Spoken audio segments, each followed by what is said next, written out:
अस्सलाम वालेकुम। Healthful living journey में खुशामदीद। जिन लोगों को घुटनों में दर्द रहता है, सोजिश इन्फ्लेमेशन रहती है, कार्टिलेज घिसना शुरू हो जाता है और डिहाइड्रेशन की वजह से घुटनों से कड़कड़ कटकट की आवाज़ें आना शुरू हो जाती हैं, गैप कम होना शुरू हो जाता है, तो ऐसे लोग कॉमन कौन सी मिस्टेक्स कर रहे होते हैं और कौन कौन सी एक्सरसाइजेज करके ऐसे प्रॉब्लम से निजात हासिल की जा सकती है। तो आज की इस वीडियो में हम आपको 5 कॉमन मिस्टेक्स के बारे में बताएंगे जिनको करके लोग घुटनों की दर्द में और इन्फ्लेमेशन, सोजन जैसे मसाइल में मुब्तला हो रहे होते हैं। और साथ ही साथ वीडियो के अगले और अहम हिस्से में हम आपको चंद एक्सरसाइजेज के बारे में बताएंगे जिन एक्सरसाइजेज को करके आप इन मिस्टेक्स की वजह से घुटनों में दर्द, इन्फ्लेमेशन, गैप कम हो जाने और कड़कड़ कटकट की आवाज़ों से निजात हासिल कर सकेंगे। तो आइए नाजरीन, पहले हिस्से में हम आपको उन 5 मिस्टेक्स के बारे में जल्दी से बता देते हैं ताकि आप भी इन मिस्टेक्स को अगर कर रहे हैं तो आप आज से इन मिस्टेक्स को छोड़ के घुटनों की एक्सरसाइजेस करके अपने घुटनों को सेहतमंद और तवाना बना सकें। तो पहली कॉमन मिस्टेक जो बहुत सारे मर्दों ख़वातीन कर रहे होते हैं, ज़्यादा देर तक रेस्ट करना एक आम सा मसला होता है। क्योंकि अगर ख़वातीन घर में सिलाई कढ़ाई का काम कर रही हैं, मर्दों ख़वातीन ऑफिशियल वर्क कर रहे हैं, लैपटॉप कंप्यूटर पे काम कर रहे हैं, या बहुत सारे मर्द हजरात जो कि ड्राइवर होते हैं, ड्राइविंग कर रहे होते हैं, वो बड़ी देर तक जो है वो बैठे रहते हैं,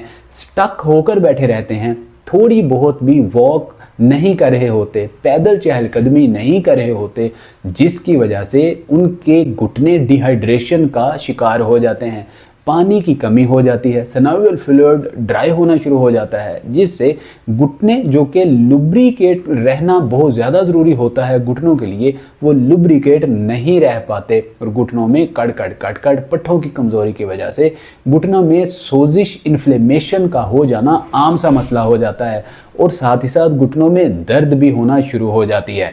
तो अगर आप भी इस तरह की मिस्टेक कर रहे हैं तो आज के बाद जब भी आप बैठकर काम करें तो आप 15-20 मिनट मैक्सिमम आधे घंटे के बाद उठ के 2-4-5 मिनट के लिए वॉक कर लिया कीजिए। आप चहलकदमी ज़रूर किया कीजिए, जिससे आपका ब्लड फ्लो बना रहेगा, ब्लड आर्टरीज में खून की रगें जो हैं वो सही तरीके से ब्लड फ्लो चलाएंगी और आपको इन्फ्लेमेशन, सोजन और घुटनों में दर्द हरगिज़ नहीं होगी। नंबर 2, बहुत सारे मर्दों ख़वातीन वो दीगर कॉम्प्लिकेशंस में, बीमारियों में मुब्तला होते हैं, डायबिटीज़, कैंसर, हेपेटाइटिस और बहुत सारी बीमारियों में मुब्तला होते हैं, हाइपरटेंशन, डिमेंशिया जैसी बीमारियों के लिए अद्वियात इस्तेमाल कर रहे होते हैं जो कि बहुत ज़्यादा ड्राई होती हैं, खुश्क होती हैं और गर्म होती हैं। अब गर्म खुश्क तासीर रखने की वजह से, स्टीरॉयड केमिकल्स मिले होने की वजह से यही अद्वियात आपके घुटनों में डिहाइड्रेशन पैदा करती हैं, आपके घुटनों में डीऑक्सीडेटिव इश्यूज पैदा करती हैं और आपके घुटनों को ये डिहाइड्रेट करने में बहुत ही मदद फराहम करती हैं, जिससे आपके घुटनों में इन्फ्लेमेशन का आना, पट्ठों का कमज़ोर होना, नसों का सिकुड़ जाना एक कॉमन सा मसला हो जाता है। अगर आप भी इस तरह की अद्वियात इस्तेमाल कर रहे हैं डायबिटीज़ से निजात के लिए, हेपेटाइटिस से निजात के लिए या और इस तरह की कॉम्प्लिकेशंस के लिए, तो आप पानी का इंटेक ज़्यादा से ज़्यादा किया करें, पानी ज़्यादा पिया करें ताकि आपके जिस्म में डिहाइड्रेशन का मसला बिल्कुल भी ना हो, पट्ठे मजबूत रहें, नसें आपकी डिहाइड्रेट बिल्कुल भी ना हो, खुश्क ना हो, ड्राई ना हो और आपके घुटने लुब्रिकेट रहें, घुटनों में ग्रीस बनी रहे और सिनोवियल फ्लूइड ड्राई बिल्कुल भी ना हो, जिससे आप सोजन से और दर्द से बचे रहेंगे। नाज़रीन, तीसरी कॉमन मिस्टेक, लोग रॉन्ग बॉडी पोस्चर से बैठना शुरू कर देते हैं। मिसाल के तौर पे जिस तरह मैं इस वक्त आपके सामने बैठा हुआ हूँ, क्रॉस लेग करके, या कुर्सी या टेबल या सोफे पर भी बैठते हैं तो टांग पे टांग रख के काफ़ी देर तक बैठे रहते हैं, जिससे ब्लड फ्लो मुतासिर होता है, आपके घुटने जो कि डिहाइड्रेट होते हैं, नसें सिकुड़ना शुरू हो जाती हैं, ब्लड फ्लो सही ना चलने की वजह से आपके घुटनों में इन्फ्लेमेशन आती है और दर्द आती है। इसके साथ साथ आपका बॉडी पोस्चर इम्बैलेंसिंग का शिकार हो जाता है, जिससे आपके बाज़ औकात पेल्विक जॉइंट डिसलोकेट हो जाता है या आपकी डिस्क भी डिसलोकेट हो जाती हैं, इम्बैलेंस हो जाती हैं। जब आप डॉक्टर से कंसल्ट करते हैं तो डॉक्टर आपको डिस्क बल्ज या हर्निएशन जैसे मसाइल का भी बता देते हैं, या साथ साथ शैटिक नर्व के दब जाने के मसाइल का भी सामना करना पड़ता है। फिर आप लड़खड़ा कर चलते हैं, जिससे घुटने के जोड़ के ऊपर दबाव ज़्यादा बढ़ता है, जिससे दर्द और इन्फ्लेमेशन में इजाफा होता है। चौथी कॉमन मिस्टेक जो लोग कर रहे होते हैं वो ओवर स्ट्रेचेस हुआ करता है। बहुत सारे ऐसे सीनियर्स या हमारे यंगस्टर्स जो कि जिम कर रहे होते हैं, एक्सरसाइजेस कर रहे होते हैं, या तो ओवर वेट बहुत ज़्यादा उठा रहे होते हैं या स्ट्रेचेस ही ऐसी दे रहे होते हैं जिसमें घुटने को बहुत ज़्यादा स्ट्रेच मिल रही होती है, घुटना स्टिफ हो रहा होता है, बहुत ज़्यादा तनाव का शिकार हो रहा होता है, जिससे घुटने के जो टिश्यूज़ हैं वो डैमेज हो जाते हैं। क्योंकि घुटने के नीचे, घुटने के अंदर हड्डी के ऊपर बाल से भी बारीक एक परत होती है जिसे टिश्यूज कहते हैं। यही टिश्यूज अगर ज़रूरत से ज़्यादा स्ट्रेच मिल जाए तो इनमें इन्फ्लेमेशन आना शुरू हो जाती है। स्ट्रेच आने की वजह से इसमें सूजन आ जाती है और घुटने में दर्द भरना शुरू हो जाती है, इनर इन्फेक्शन होना शुरू हो जाता है। ओवर स्ट्रेच की वजह से मेनिस्कस टियर भी हो सकता है या लिगामेंट इंजरी का भी सामना करना पड़ सकता है। बहुत सारे मर्द और ख़वातीन को तो घुटनों में पटेला फ्रैक्चर भी हो जाता है। पटेलर फ्रैक्चर मतलब आपकी चपनी के ऊपर बाल से भी बारीक हेयर फ्रैक्चर होने के चांसेस बढ़ जाते हैं। तो नाज़रीन, कॉमन पांचवी जो मिस्टेक है, बहुत सारे लोग एक्सरसाइजेस तो कर रहे होते हैं, वॉक कर रहे होते हैं, लेकिन जब वो रेस्ट करने पे आते हैं तो लंबे अरसे टाइम तक वो रेस्ट करते हैं, बेड रेस्ट करते हैं, ज़रूरत से ज़्यादा रेस्ट कर लेते हैं, जिसकी वजह से पट्टे नसें सिकुड़ना शुरू हो जाती हैं, जिस्म डिहाइड्रेशन का शिकार हो जाता है, सिट्रिक एसिड वाटर रिटेंशन होना शुरू हो जाती है। सिट्रिक एसिड का इस्तेमाल ना करने की वजह से भी पट्टे नसें कमज़ोर होना शुरू हो जाती हैं, जिसकी वजह से आपके घुटनों और नसों में खिंचाव, इन्फ्लेमेशन का आ जाना एक कॉमन सा मसला बनना शुरू हो जाता है। तो नाज़रीन, आइए अब आपको बताते हैं कि अगर इन सारी मिस्टेक्स को करने की वजह से आपके घुटनों में दर्द है या सूजन है, कार्टिलेज घिसना शुरू हो चुका है, गैप कम होना शुरू हो चुका है, तो कौन सी ऐसी एक्सटेंशन, फ्लेक्शन, मोबिलिटी एक्सरसाइजेज हैं जिनको करके हम अपने घुटनों की दर्द से, इन्फ्लेमेशन से निजात हासिल कर सकते हैं। घुटनों की दर्द और इन्फ्लेमेशन से निजात के लिए हमारी जो पहली एक्सरसाइज है, इसमें आप इस तरह का कोई रोलर ले लीजिए, कोई स्टिक ले लीजिए, कोई पेल्विक रॉड ले लीजिए, या आप लोहे का रॉड या वुडन रॉड भी ले सकते हैं। इस तरह का रॉड लेकर आप इस रॉड को दोनों पैरों के नीचे रखिए। अब स्ट्रेट पोजीशन में इस तरह से लेट जाइए, दोनों बाजुओं को सीधा कीजिए, पेल्विक जॉइंट की स्ट्रेट पोजीशन में दोनों घुटनों को कीजिए।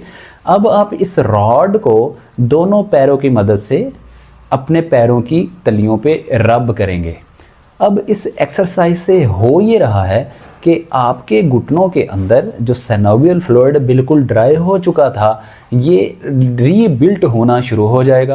कार्टिलेज जो घिस चुका था, इसमें गर्मी और हरारकी पैदा होने की वजह से ये भी रीबिल्ट होना शुरू हो जाएगा। लिगामेंट्स घुटनों के इर्द गिर्द जो मौजूद होते हैं मजबूत होना शुरू हो जाएंगे। पैर जो कि आहिस्ता आहिस्ता कमज़ोर होना शुरू हो जाते हैं, मजबूत होंगे। ऑल ओवर ग्लूट मसल से लेके पैरों की नसों तक आपके पट्टे, नसें, लिगामेंट्स मजबूत होंगे। घुटनों की इन्फ्लेमेशन कम होगी और घुटनों में होने वाली दर्द भी आहिस्ता आहिस्ता कम होगी। इस एक्सरसाइज को करने में कॉमन मिस्टेक जो मर्दो ख़वातीन करते हैं, जब इस तरह से रोलर कर रहे होते हैं, इस तरह से एक्सरसाइज कर रहे होते हैं, तो घुटनों को थोड़ा सा ओपन कर लेते हैं इस तरह से, क्योंकि लोगों के एबडक्टर मसल्स बहुत ज़्यादा वीक होते हैं। एडक्टर मसल्स वीक होते हैं जिसकी वजह से उनका बॉडी पोस्चर इस तरह से बाहर को ओपन हो जाता है। आपने पेल्विक जॉइंट की स्ट्रेट पोजीशन में घुटनों को रखकर देन इस एक्सरसाइज को प्रैक्टिस करना है। इसके 10 रेपिटेशन कीजिए और 3 सेट लगाइए रोज़ाना, early morning and evening 2 time इस एक्सरसाइज को प्रैक्टिस कीजिए। नेक्स्ट एक्सरसाइज में आप स्ट्रेट पोजीशन में लेटेंगे, दोनों टांगों को 95 एंगल पे फोल्ड करेंगे। अब आपने दोनों घुटनों को लेफ्ट साइड पे मूव करना है 5-7 सेकंड होल्ड दीजिए, फिर आप राइट साइड पे मूव करेंगे। इस तरह से आप कंटिन्यूसली 10 रेपिटेशन इस एक्सरसाइज के करेंगे तो एक सेट कंसिडर होगा, 3 सेट इस एक्सरसाइज के लगाएंगे। इस एक्सरसाइज से हो ये रहा है कि आपके एडक्टर मसल्स, ग्लूट मसल्स, मतलब आपका पेल्विक जॉइंट, कूल्हे का जोड़, इसके इर्द गिर्द मौजूद जितने भी पट्टे हैं, नसें हैं, मजबूत होंगे और आपके कूल्हे का जोड़ मजबूत होगा, इसके अंदर ताकत आएगी। और जब आपका पेल्विक जॉइंट मजबूत होगा तो डेफिनेटली घुटनों के ऊपर वजन कम से कम पड़ेगा, मतलब घुटने के जोड़ के ऊपर दबाव कम से कम आएगा। और जाहिर सी बात है, जब घुटने के जोड़ के ऊपर दबाव कम आएगा तो दर्द में और इन्फ्लेमेशन में भी कमी आएगी। मतलब आपके कूल्हे के जोड़ का मजबूत होना घुटनों की दर्द से निजात के लिए या घुटने के अंदर होने वाली इन्फ्लेमेशन से निजात के लिए बहुत ज़्यादा ज़रूरी हुआ करता है। ये एक्सरसाइज आपके पेल्विक जॉइंट को मजबूत बनाने में अहम किरदार अदा करती है। अब अगली एक्सरसाइज में आप इस तरह से स्ट्रेट पोजीशन में लेटेंगे। अब दोनों पैरों को आप चेहरे की जानिब इस तरह से स्ट्रेच देंगे, 5-7 सेकंड होल्ड, फिर आप ज़मीन की जानिब दोनों पैरों को स्ट्रेच देंगे। इस तरह से आप 20 रेपिटेशन इस एक्सरसाइज के प्रैक्टिस करेंगे। इस एक्सरसाइज को करने के दौरान आप दोनों नीज के जो पटेला बोन है, जिसको हम चपनी कहते हैं, इसको चेहरे की जानिब आप स्ट्रेच देंगे। इस तरह से 20 टाइम एक्सरसाइज कीजिए। इससे होगा ये कि आपके शिन मसल्स, काफ muscles, quad muscles, hamstring muscles और घुटने के इर्द गिर्द लिगामेंट्स में स्ट्रेच आएगी और ये मजबूत होंगे। आपकी नसों में डीऑक्सीडेटिव जो कंडीशन एक क्रिएट हो जाती है, ऑक्सीजन सही तरीके से नहीं मिल पा रही होती, जिससे खून का बहाव बहुत ज़्यादा मुतासिर होता है, इस एक्सरसाइज से कम होगा और ऑक्सीडेटिव कंडीशन में आपकी नसें आएंगी, खून का बहाव तेज़ होगा, खून पतला होगा और आपके घुटने की दर्द और इन्फ्लेमेशन आहिस्ता आहिस्ता कम होना शुरू हो जाएगी। अब नाज़रीन, हमारी जो लास्ट और आखिरी एक्सरसाइज है, इसमें आप दोनों घुटनों को इस तरह से फोल्ड करेंगे। अब 1 बाय 1 टांग को ऊपर की जानिब उठाएंगे। एक टांग को ऊपर की जानिब उठाइए, फोल्ड कीजिए, फिर आप दूसरी टांग को ऊपर की जानिब लिफ्ट अप कीजिए। 5 सेकंड हवा में आप होल्ड दीजिए, पाँव को चेहरे की जानिब स्ट्रेच दीजिए और नी जॉइंट जो आपकी पटेला है, जो चपनी है, इसको ऊपर की जानिब स्क्वीज कीजिए, होल्ड करके रखिए। स्ट्रेंथनिंग एक्सरसाइज होने की वजह से इस एक्सरसाइज के आप जितने भी स्टेप लगाएंगे वो आपके लिए फ़ायदेमंद होगा। तो ये नाज़रीन हमारी चंद एक्सरसाइजेस थी और 5 कॉमन मिस्टेक थी जिनको करके आप घुटने की दर्द में मुब्तला हो जाते हैं। अब इन एक्सरसाइजेस को करके आप इन मिस्टेक से निजात हासिल कर सकते हैं। घुटनों की दर्द हो, इन्फ्लेमेशन हो, कार्टिलेज का घिस जाना हो, या ऐसे बुज़ुर्ग मर्दो ख़वातीन जिनकी उम्र 50-60 साल से ज़्यादा की होती है और वो घुटनों की दर्द से बहुत ज़्यादा परेशान रहते हैं। ख़ास तौर पे सीनियर्स बुज़ुर्गों के लिए ये ऐसी एक्सरसाइजेज हैं जो कि आप घर में बेड पे लेट के भी कर सकते हैं, सोफ़ा कम बेड पे भी लेट कर की जा सकती हैं। अगर आपके पास मेज़ है बड़े साइज़ का तो ईज़िली आप मेज़ पर लेट के भी इन एक्सरसाइजेज को कर सकते हैं। छड़ी पकड़ने से या आप स्टैंड पकड़कर चलने से भी निजात हासिल कर सकते हैं। आहिस्ता आहिस्ता सीढ़ियाँ ऊपर नीचे चढ़ने को अपनी आदत का हिस्सा बनाइए। डॉक्टर सीढ़ियाँ ऊपर नीचे चढ़ना उतरना बंद कर देते हैं, ये एक रॉन्ग प्रैक्टिस है। याद रखें कि सीढ़ियाँ ऊपर नीचे चढ़ना उतरना घुटनों की दर्द से निजात के लिए बहुत इफ़ेक्टिव एक्सरसाइज है।